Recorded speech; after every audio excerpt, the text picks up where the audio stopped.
Welcome back, everybody, to the Supernatural Substation for Friday, the 12th of 2018. I don't know if anybody's still keeping those dates, but that would be 1/12/2018. It's Friday, and you're going to have a longer show than we had last week. Right, Bernadine? Bernadine LeBlanc is here. Yes. Did you miss us? They got 3 minutes. They got 3 minutes of us playing grab ass going, wait, what? We're not live, what? And things disconnecting. That is how cold it was. That it was that cold that everybody turned on all their heaters and whatever at the same time and brought everything down, at least where Joe was. Mm-hmm. Because at that point it was like in the 20s where he's, that's ridiculous down here. I mean, at least we're not getting what's up in the, in Minnesota, et cetera, where the Saints are playing. I don't know, kind of go Saints, but, I've been off the Saints since the whole NFL thing. So, whatever. I hope they win. But if not, the Falcons could still beat them. So, but anyway, we had some technical difficulties that kept us from our show last week. The guest we had, Laurie McDonald, is scheduled for what date? Dean, the 26th? She is scheduled. Yes, 26th. 26th of January. So we'll have her back because we were really looking forward to her interview. So how are you, Dean? What's going on? I'm good. Good. Just trying to stay. Yesterday we had the air conditioner on. Last night had to wake up and put the heater on. It was like 79 degrees in my house yesterday. And the front came through this morning. It's like, total frozen. It's, I think it was the last I checked, it was like 33 degrees outside. So Louisiana I don't know. Weather. It is. And it's always been like that. It's like, for 3 days, you can wear like, shorts, cool clothing or whatever, even flip-flops. And then for 2 days, it'll be like, 30 degrees and you've got to cover every freaking plant out there. That's probably what I've had enough of is, the wrapping the plants and the covering and all that other stuff. I mean, I like snow as much, probably more as the next person. But look, once Christmas passes and all, it's like, we don't need this.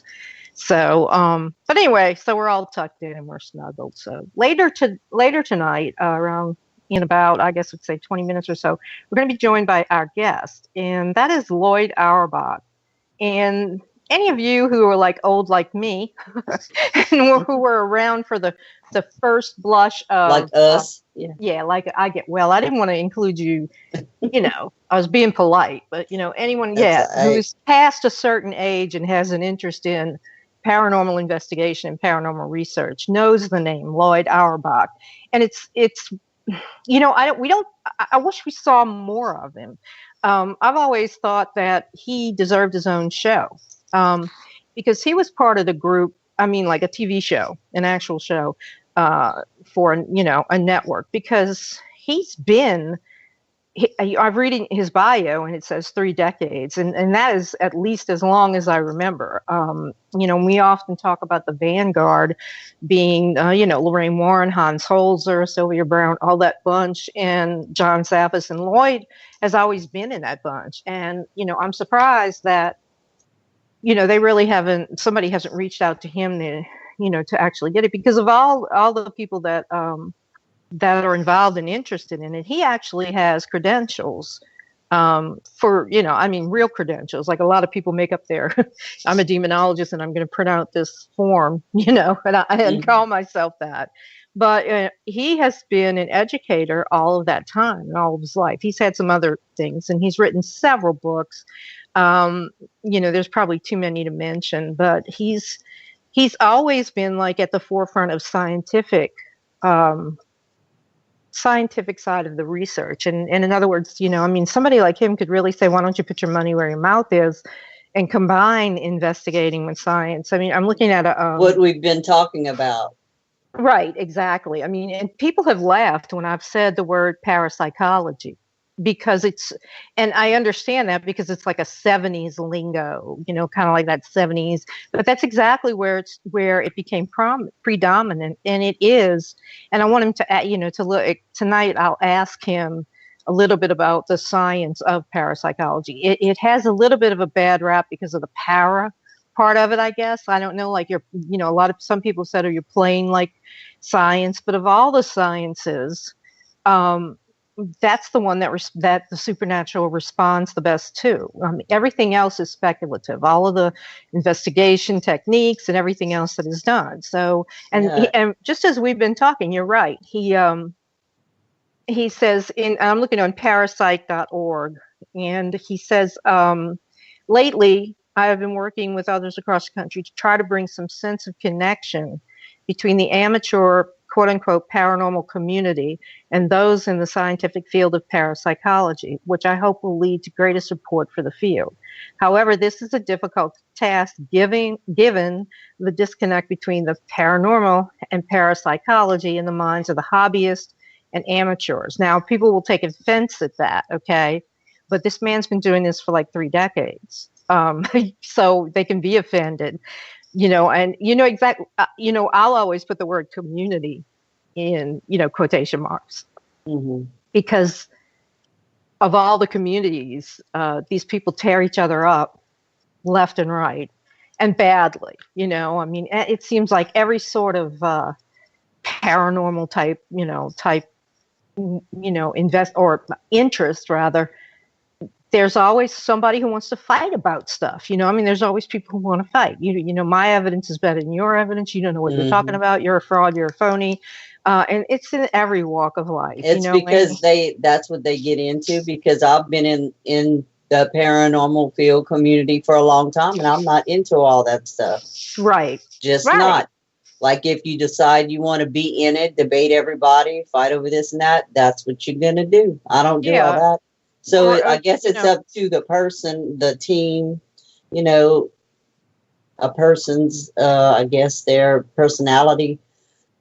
I don't know. I don't jump into all the conversations, and that's what they do. They jump into everybody's conversations. Well, yeah, and then they pick it apart, and they literally attack other people, right. And a lot of that is I think it's the whole social media thing coming into play, because, you can't really be connected and, really share information or excitement about news sites and stuff like that unless you're communicating on social media.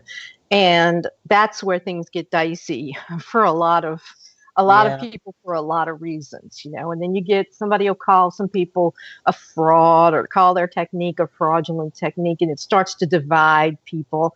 And it's just like into like one camp, two camp, this drama. Yeah. And there's so much worship in the wrong place. People some people are giving credit to people, who they act like, well, you brought the haunting to us, like you're the haunting God, because just because they're the first ones to film it or something, or ghost hunters. I mean, these people are not, the Queen of England and stuff. They're just people. The people on TV are people who got lucky and got offered a series, and we've talked about that before. Well, we've talked about this, the point of, and I hate to call anything para-unity and all that other stuff, but seriously, like we have said before, there has to be, what is the next step? What is the next plateau? We have plateaued out, we being all these people involved in paranormal research. Some are hoaxsters, some are serious. There are some undiscovered sources that have really amazing captures and stuff, but we don't get to see them a lot because they, obviously, I mean, if I had a great capture or whatever, let's say, I don't know, a full-bodied apparition of Anne Boleyn at the Tower of London carrying her head, I'd guard it too, because the other thing that people do today is steal everybody else's stuff.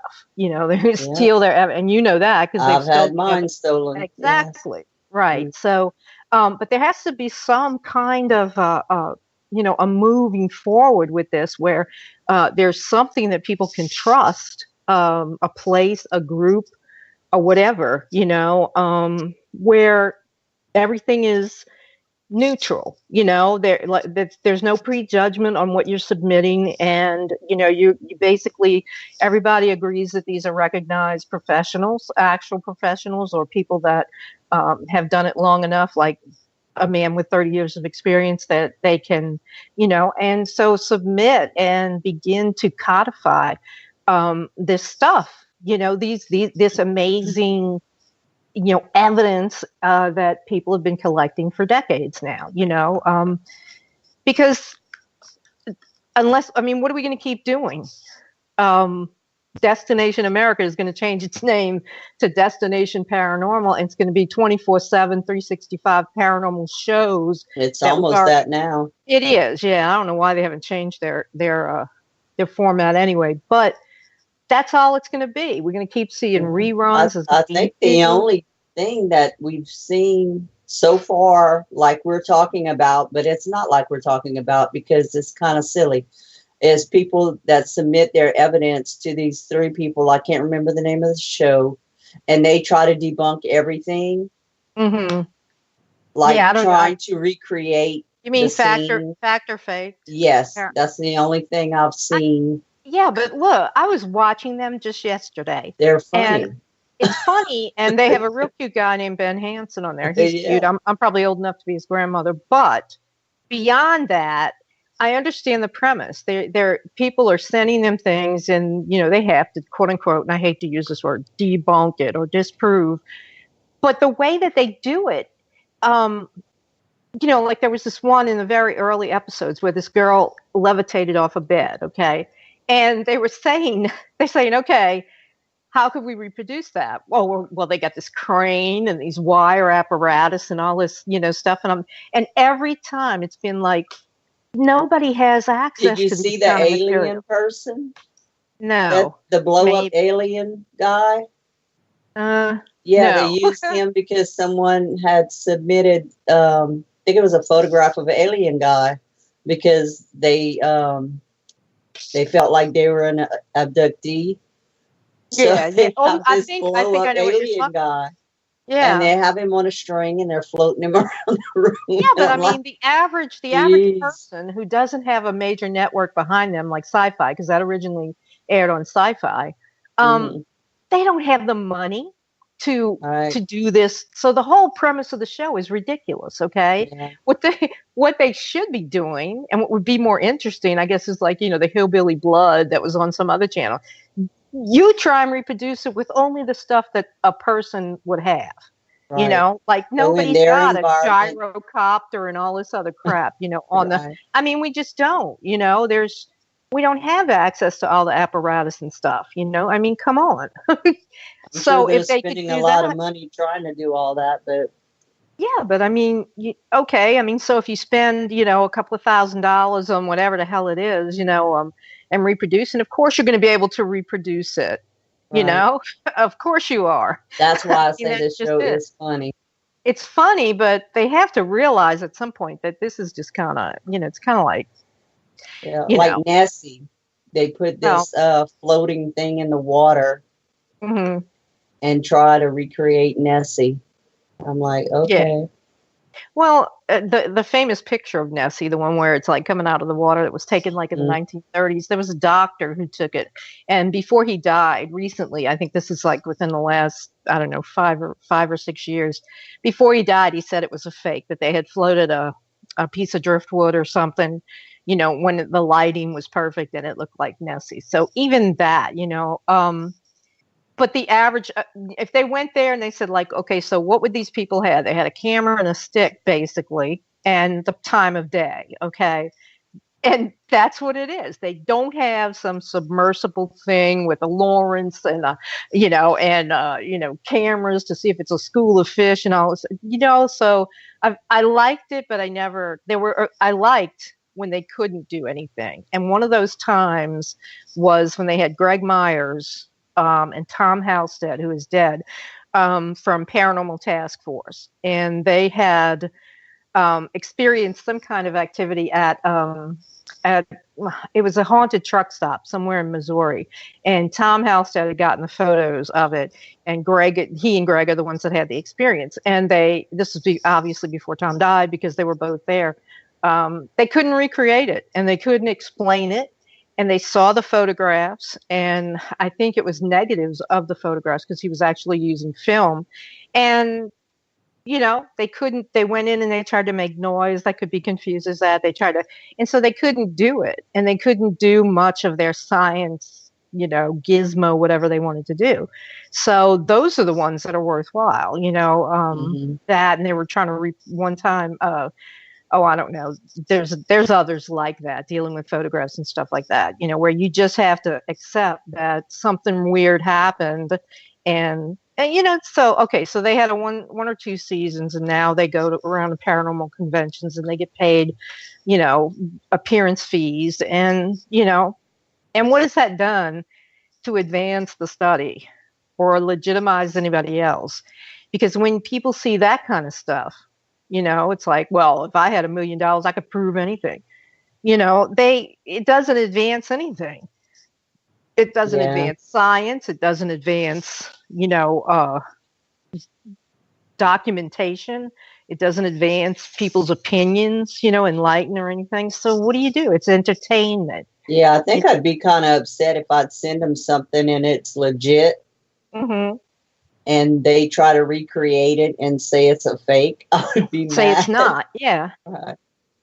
Well, I mean, the way to do that is send them something is legit, and then they say it's not, and then for sure, and then you call them out about it or something. It's like, for goodness sake. But that one, and look, even that was a little more interesting than some of these other ones. Like, I know over New Year's, or I don't know, it was 20 days of a haunting, or 12 days of a haunting. Mm-hmm. And it was like the series, A Haunting, mm-hmm. all day, 24/7 for the whole 12 days. And it was so, every time, you ever have this happen to you? It's like every time I turned it on, it was the one I had already, I saw. It was reruns. Yeah, it was just not only reruns, it was stacked, to roll all at the same, just put on autopilot, and they just kept playing them over and over. It's like, it happened that every day I was turning on, it was like the one I had just seen the day before or something. Like, stop and this. People like us watch this stuff all the time, so we've seen them all the time, right? All the time. Definitely, it's our life. Well, Amanda, my daughter, will ask me, why? How can you keep watching that? I said, well, you'd be surprised, because every now and then you'll see something you didn't notice, or something might give me an idea of, for something to write that's actually fiction or something like that. Or, you never know. So, mm-hmm. And then you may say, what the hell? Do I need to get a life while I'm watching a freaking haunting, for 12 days? I was kind of glad when they had some other marathon, that is a Harry Potter marathon. I was like, yeah, okay. This seems more real than the haunting, Mm-hmm. But Loyd, he's always been sort of like one of those that who sees value in this sort of documenting and like I said, codifying the findings of everybody sort of across the board, because not everybody. He talks about more than the paranormal. He mm-hmm. talks about mind over matter, mm-hmm. Psychokinesis, the different types of psychic abilities people have. Mm-hmm. And he's a magician. Yeah, I know, he's an actual he has a sense of humor, which is awesome. Not like Crowley. Yeah. Or Crowley. I may be corrected on that. But magician. Not magician. But yeah, he has been that. And actually, when all of that, the Warrens and everyone went kind of, the Warrens and people like them took one turn, and they went into Amityville and all. There was a bunch like Loyd and Barry Taff and some other people who went into the parapsychological and into kinetics. and into psychic research and dream monitoring and dream studies and astral projection. And that's kind of like the new agey part, that we're kind of, for a while there, it was just that. It was ESP, psychokinesis, and, things like that they were studying. And that was the most predominant thing. You may hear my dog in the background. It's possible. So, because she doesn't want to go out and freeze, but she doesn't want to be inside either. Figure it out. But so he's always been associated with, at least in my mind, with that part of it. And, it's, I guess it's unfortunate that happened, because maybe a lot of research was going on that we weren't aware of, but a lot of attention got funneled into, the sort of, new agey and all this whole energy thing and everything, that could have gone into actual investigations of, it could have, in other words, I think it could have advanced it more than it was by the time something like Ghost Hunters hit. So, you know what I mean? Like, it would be more of a legitimate thing. And maybe it's something for the future, Well, it has to go somewhere. Yeah. It has to. I mean, what are they going to do? I mean, are they going to be like 86-year-old grandpas? I had this show, and I have some pictures, and I mean, seriously, and only scaring their grandkids and stuff with, look at that floating there, that face. I mean, seriously, you can have evidence and hold on to it until you die, and then your kids don't know what to do with it, right? So, I mean, what would be wrong with, forming a library of it, or, a repository of, even the non-stuff? Wouldn't you think? I would think it would educate people, especially if they had like the debunk sections. Like, in other words, none of this is true, and they'd have all of the, whatever, it's dust, it's this and that. That would educate as much as, the actual sort of verified mysterious type hauntings, but people are just it's such an ego thing, paranormal, and they want to hold on to it, and they can say no until all the cows come home, but they all want to be on TV. They all want to be. I mean, seriously, I'd like to do a polygraph. You ever want to have a show on TV and do paranormal? No, of course you do. You all want to be Jason Hawes. You all want to be, whoever it is. And it's crazy, because I've been asked many times, and I'm like, nope, it's overdone. It's done to death, is what I tell them. It's done to death, even and I'm not going to do it. The format of it is done to death. That's what it is. The same exact thing. Yeah, and we've talked about that too, about this whole team format, and which we've talked about him. We do refer to him a lot. I don't think he knows how much we actually talk about him. Ralph's, he only did 3 of those shows, the Demon Files, and we know how. I can only suspect or speculate, but I was very surprised when they put it in a team format. Again, they built this team around him. All of the stuff that, this technical and all that setup stuff could be done by anybody. Any of the camera guys, by that point, if they've been doing it for a while, they know what they're doing. So, I mean, the focus could have been on, Ralph Sarchi. With the client. And the 2 other guys that that have really been there since he really began. They've been doing it that long. So, but it was like, I don't know. His life was adapted to the big screen, but I guess little screen every week, it's just, people are tired of it. If people ask that question, honestly, of fans of the paranormal, and said, are you, are you tired of this format? Do you think we should? I think it would be like a resounding yes. We're tired of seeing people sitting in the dark looking like owls. Yeah, it's the same Who did thing. That? Who is that? And some people may like that, but it's if they like that, they have a lot to watch, because there's a lot of shows that are the same thing. I'm waiting for them for Destination Paranormal or whatever. or listen, I'm already calling them that. Destination America. I'm waiting for them to put My Ghost Story on, because I actually like that one, because they had like scary stories. You know, I like the ones where they have the actual clients that speak, and then they do the recreation. Now, them stories are all different, you know, because they're different relations in the different types of hauntings. And they really happen to these people, and they show their emotion, blah, blah, blah. But they don't show the teams coming in and doing the investigation and sitting there and, you know, the whole rundown. Exactly. Of like ghost hunters. Right. And and you know what? A lot of those My Ghost Story, just like most haunted, the English.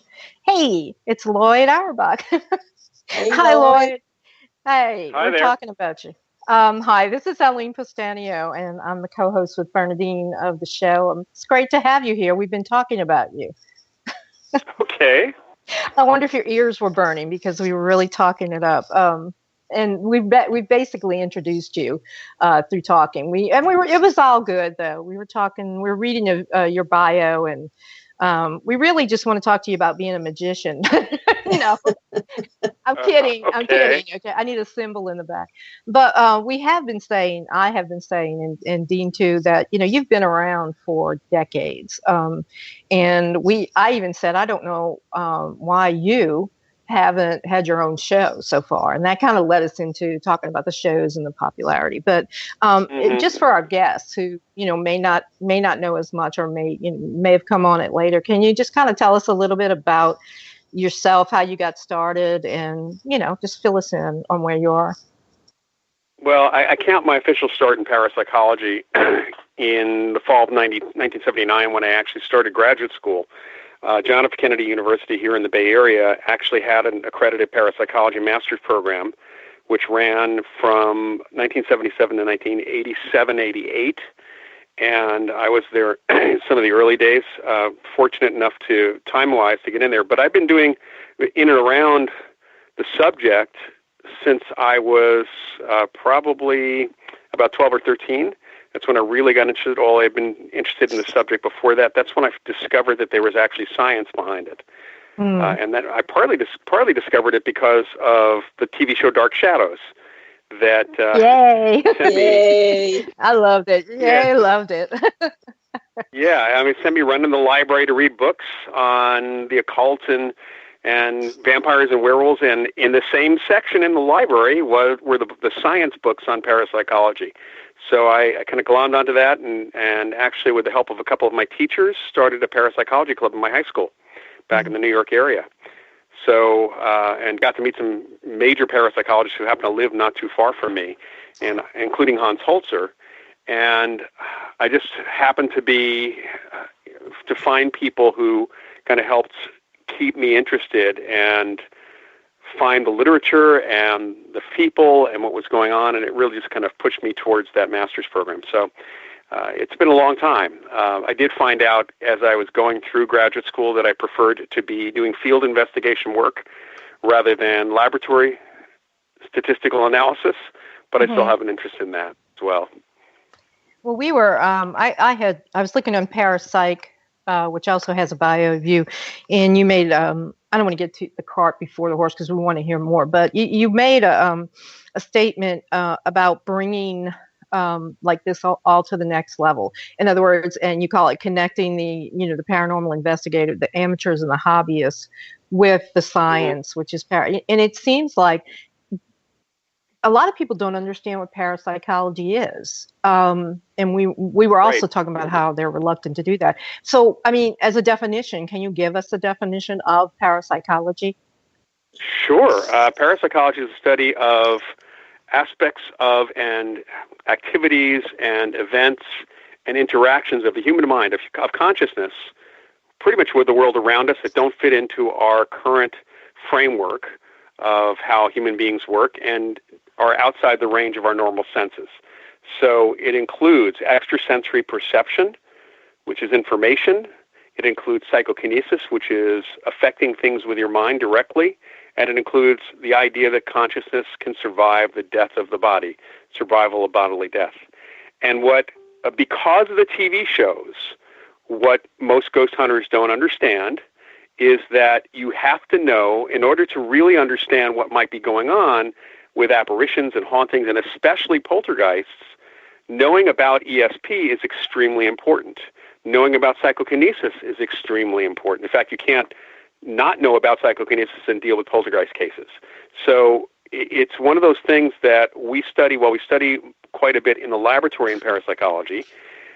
The history of the field has always been from the field investigation perspective. The Society for Psychical Research, which got started in 1882, had a group of physical scientists and fledgling social scientists, some of the early psychologists, so people from all fields of science who were interested in ghosts.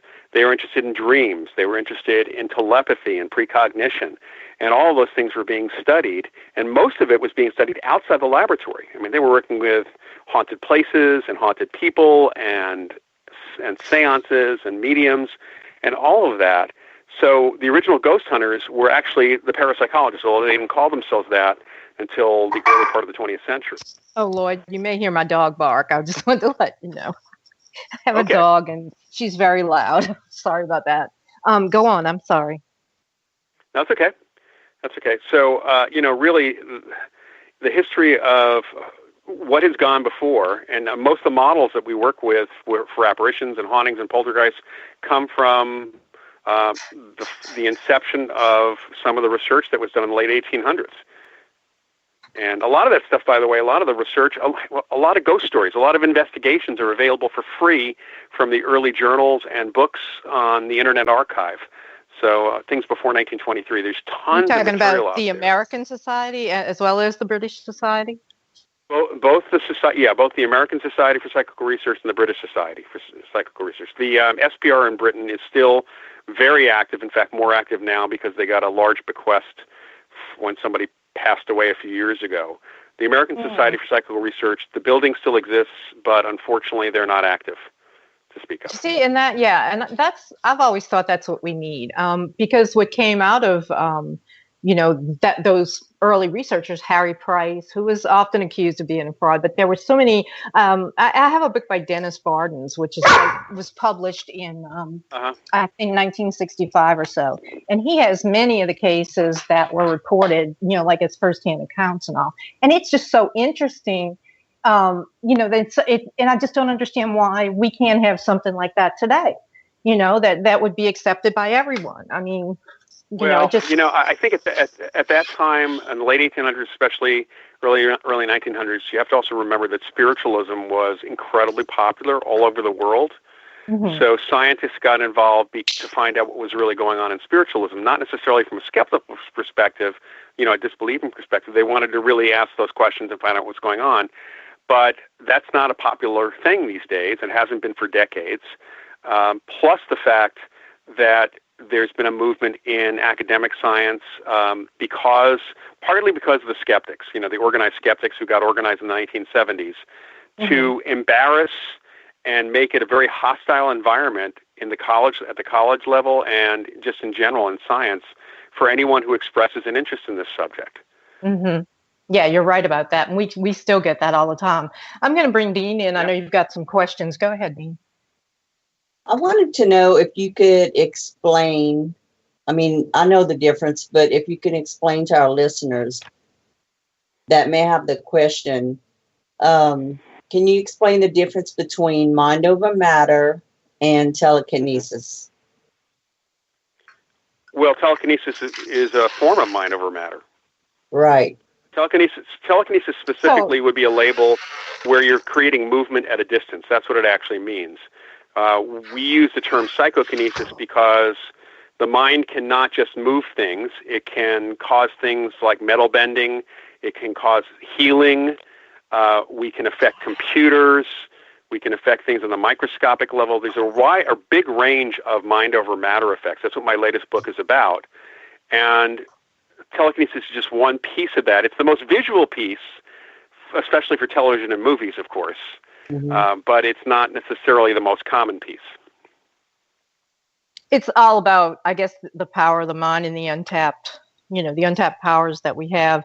And I kind of, I often refer to like you were in that vanguard, because a lot of people interested in this today just don't realize that it happened before. This big explosion of interest, in the paranormal, in, all this. And it happened, as you mentioned before you, with the spiritualists and everything. So it's not new. Well, it also happened in the late 60s into the 70s. Publishing had this incredible renaissance called the occult explosion. Mm-hmm. There are books everywhere about psychic stuff and ghosts and everything.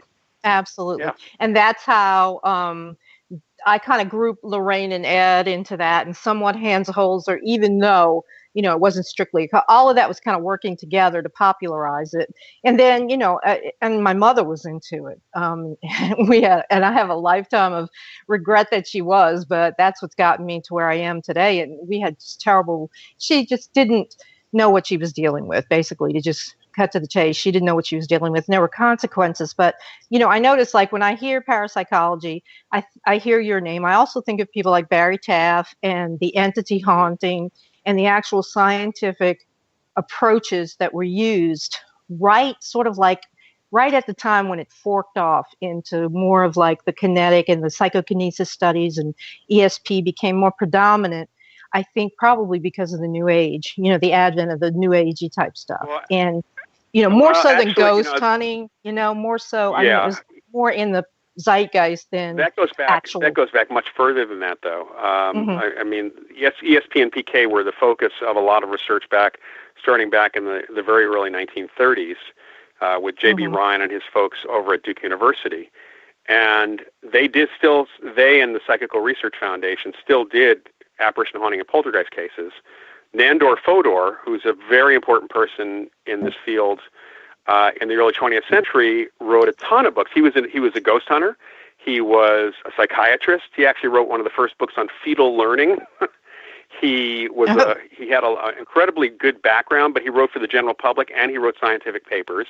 And he kind of is the grandfather of our modern poltergeist model, that it comes from living people. William Roll is the guy who really put it all together.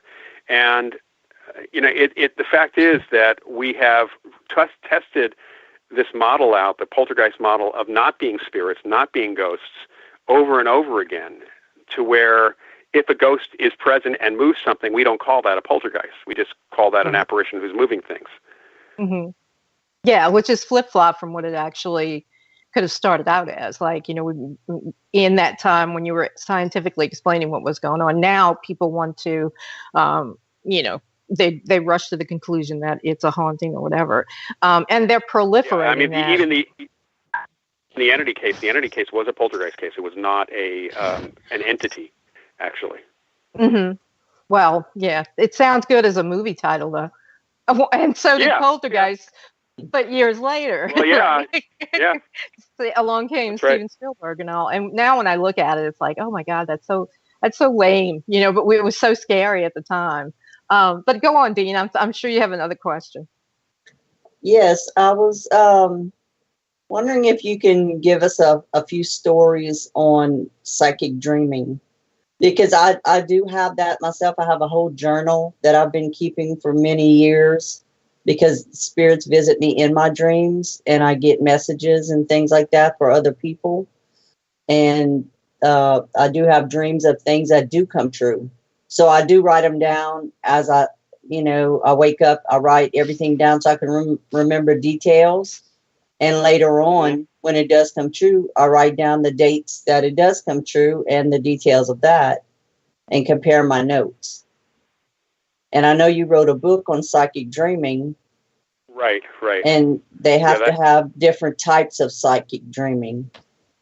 There are different kinds of psychic dreaming. I mean, what you're talking about with spirits visiting you in your dreams, that we would call those, visitation dreams or dreams of kind of mediumship dreams. The most common kind of psychic dreaming seems to be a dream of the future, a predictive dream. But contrary to popular thought about that and popular belief, people have psychic dreams, those kinds of dreams of the future, all the time, but they're usually very, very mundane things, like someone having a dream about going into work the next day and one of their coworkers spills a cup of coffee on their shirt. and they walk into the office and they see this coworker actually spilling a cup of coffee on their shirt. Not terribly earth-shattering, except maybe the person who spilled the coffee on themselves. But it's still precognitive. It's, we often hear about the big ones where people dream about a natural disaster or about a plane crash. There was a major news story and kind of follow-up in the late 1970s of a guy named David Booth, who was a computer salesman who had a recurring dream. He was not a psychic, but he had a recurring dream of a jumbo jet coming down at O'Hare and crashing just after dark. And he eventually got to the FAA, and years ago, thanks to a friend of my dad's who was with NBC News, I was able to talk to the gentleman at the FAA who took the calls, and they took him seriously because he had details about what the problem was with the plane. The issue for them was the fact that he didn't know the airline or the specific date. He knew what kind of plane it was, and that everybody was going to die. It was going to crash. And the conditions. But it was not like it was special weather conditions. They couldn't separate it. They didn't have enough information. And the fault for the plane, in other words, what he saw in his dream of the problem with the plane, would have grounded any aircraft for 24 hours to look for the problem and then put things back together. So if it had been a simple problem or something on the exterior of the aircraft, it probably would have been, there would have been a safety notice or a warning going out to every airlines. But unfortunately, it just wasn't practical because they didn't have enough information. And then it happened exactly as he saw. So you do have those kind of extraordinary dreams, but you have more mundane ones about the future. And then also we have telepathic dreams where people who are couples or very close family members will sometimes dream the exact same thing, kind of mutual dreaming that can happen. And then people occasionally have dreams that seem like they might be past lives, but unfortunately they usually can't remember enough detail of specifics to actually go and check things out. So it's something that's still a little bit fuzzy. How do you feel about past lives, Loyd? I mean, it's always there, and a lot of people say no, it's bull or whatever. But how do you personally feel from your point of view? Well, first of all, a billion and a half people in the world believe in reincarnation, so that's a lot of people. The cases we deal with in parapsychology are cases specifically with young children who recall past lives, who recall previous lives. The leaders doing the work on that aspect of things would be from the University of Virginia, mainly Jim Tucker, and Erlander Haraldson at the University of Iceland has been doing that. And there's also Antonia Mills up in Canada. And working with kids, when you have a 2 to 4 year old child who suddenly starts talking as an older person, almost like an adult, with a better vocabulary, who can often remember specifics about a life that they claim that they had before, then you have to take notice. And if it's not reincarnation, there's something also mighty interesting going on. This is the thing, that this is not fraud. It's not imagination. There's enough detail coming through. So if it's not reincarnation, it should be studied just as hard. And that's because it's something really interesting. I know some researchers who actually are very interested in this phenomenon with little children, and they don't believe in reincarnation at all. They don't even believe in survival of bodily death. But to them, these cases represent something that is like a major mystery in science. Is this through past life regression? I'm just wondering. I was actually gonna comment on that. Past life regression. It's a psychic thing. We kind of ignore it because there's a basic problem with hypnosis, in that when you put someone under hypnosis and suggest to them to go back to a previous life, part of hypnosis, the reason hypnosis works is because of cooperation, whether it's conscious cooperation or unconscious cooperation on the part of the person being hypnotized. So the unconscious comes up with a story to please the hypnotherapist or hypnotist. And most of those stories don't have enough detail. They're not detailed in a way where and I have a friend of mine who's a parapsychologist, investigator, and a hypnotherapist. He does past life regression therapy, and it's a wonderful form of therapy, but he says maybe 1 in 500 cases can answer questions like, okay, so you say you were a 12th century farmer in France. Where did you poop? What did you have for breakfast? So he'll ask these questions that are not in history books, and then he'll go research. If the person can actually answer them, he'll go research them at a university library, and on occasion, the people get it right. So in those cases, he thinks we may have something real, but in most of the cases, the closest people get is what they saw in a movie when they were growing up. Yeah. Well, I'm a historian, and I do like Renaissance dress up and all the, the sort of Renfest thing. And I just haven't, I probably could answer some questions, sort of like that. I don't know, Outlander type thing. It's like, I know stuff, Right. I don't drink and I know, but I know stuff that they might be doing, so it's just an interest in history. And I guess when you go into like a subconscious state, that's what you're tapping into. But similar to that, you're tapping into all the information that we gathered as we're growing up through today. So we've read so much stuff, we've seen so much stuff on TV and movies that it's all in there. It's right. Way in, we may not remember it, but it's all there. Right. But even through children doing past life regression on a child? You don't do past life regression on a child. I mean, there's no need to do it on these little children because they just they spontaneously remember this stuff. There's no need for hypnosis whatsoever in these cases. Yeah, and I was my grandmother told me when I was born, until I was about 3 years old, I was a nun. I was saying prayers. Once she caught me saying prayers in Latin. I wanted to have a cover over my head like a nun's habit. Worship, all of them were Catholic, so I had the holy cards and the holy statues. I dressed her dog up as Mary once, and it was like, but it went away, and I can't really recall it. However, I have I'm very interested in things like medieval church, the Gregorian chant, being an ecclesiast, an interest in the church history and the old-fashioned style of the church, even to wearing my hair long. Just long and straight, and it's sort of like a nun's habit. But, so that's from them too. My mother and my mama, and I didn't know any of that. And they were very devout, or at least my grandmother was. So, but what about something that's kind of like it's been around for a while, but it's coming into more exposure. When you say it's not real, like a child comes, of like six years old or so, and they begin to say things, and so someone might suspect there's a past life. But what if how do you feel about spirit attachment?